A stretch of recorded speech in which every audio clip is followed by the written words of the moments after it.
Ustvarjati novo plesno predstavo je zame vedno nek nov izziv, hkrati pa se tega neizmerno veselim, ker zelo rada ustvarjam, sploh z različnimi plesalci, z različnimi temami. In tokrat, ko smo se odločili za predstavo Odloči se, ki govori o darovanju organov po smrti, sem bila seveda postavljena pod kar težko nalogo, ker je ta tema taka, da uprizoriti jo v plesnem smislu, v umetniškem smislu je izjemno težko, hkrati pa seveda to izziv.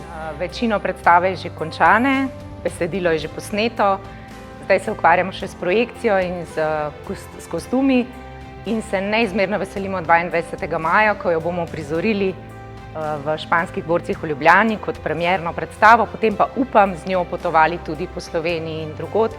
Prva taka naslednja upam, da bo v Murski Soboti, kjer smo velikokrat nastopali z našimi predstavami. Ta predstava pa bo za vse plesalce, tokrat nas je 11 plesalk, izjemna in drugačna, predvsem zato, ker govori o taki temi.